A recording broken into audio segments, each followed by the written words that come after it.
अस्सलामुअलैकुम दोस्तों, मैं हूं असलम आलम और आप देख रहे हैं गल्फ़ एक्सपर्ट। दोस्तों, इस वीडियो में कतर के बारे में कुछ अहम और लेटेस्ट अपडेट शेयर करने वाला हूं, तो इस वीडियो को लास्ट तक ज़रूर देखें। तो आज की वीडियो हम शुरू करते हैं।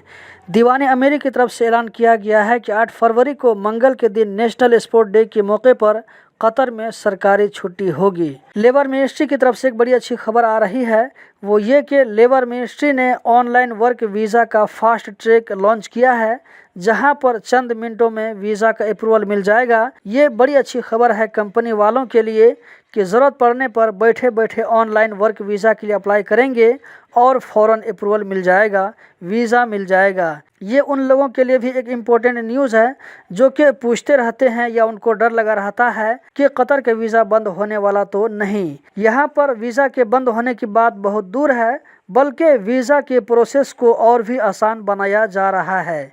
इस फास्ट ट्रैक सिस्टम से वो कंपनी वाले भी फ़ायदा उठा सकते हैं जो कि अभी नई कंपनी हो।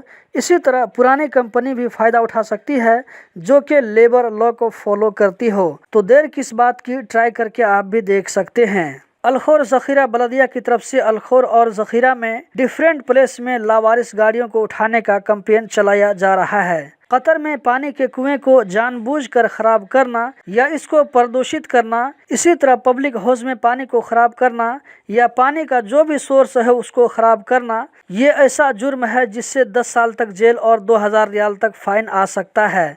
अगर ये काम गलती से हो गया है तो फिर भी 6 महीना तक जेल और 2000 रियाल तक फाइन आ सकता है। कतर में नेशनल स्पोर्ट डे के मौके पर 22,000 रियाल का प्राइस रखा गया है, जो कि नेशनल स्पोर्ट डे पर वॉकिंग करने के लिए मिलेगा। ये कंपटीशन 3 दिन तक के लिए रखा गया है, 8, 9 और 10 फरवरी को। इसमें पार्टिसिपेट होने वालों को 15,000 कदम रोजाना चलने की जरूरत है। इन दिनों में पहले 3 विनर को 10, 7 और 5,000 रियाल कतरी दिया जाएगा। मिनिस्ट्री ऑफ पब्लिक हेल्थ की जानिब से कहा गया है कि birth and death registration department 8 फरवरी को मंगल के दिन बंद रहेगा। जो लोग नेपाल से कतर जा रहे हैं, ऐसे लोग ध्यान से सुने।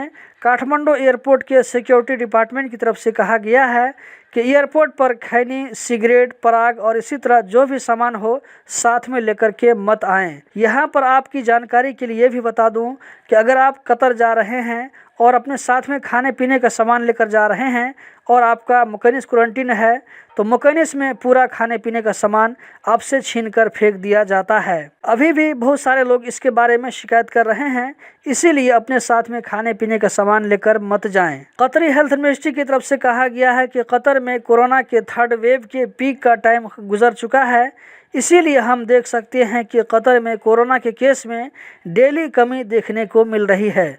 कतर में 6 फरवरी को पिछले 24 घंटों में 912 कोरोना के नए केस रिकॉर्ड हुए, 777 लोकल लोगों में, जबकि 135 बाहर से आने वालों में। इसी तरह पिछले 24 घंटों में 2019 लोग इस वायरस से रिकवर हो गए। कतर में अभी 13,099 कोरोना के एक्टिव केस हैं। तो दोस्तों, यही थी आज की वीडियो। उम्मीद करता हूं ज़रूर पसंद आई होगी। कतर के बारे में रोज़ाना इसी तरह की वीडियो देखते रहने के लिए चैनल को सब्सक्राइब करें, इस वीडियो को लाइक करें। वीडियो देखने का बहुत बहुत शुक्रिया।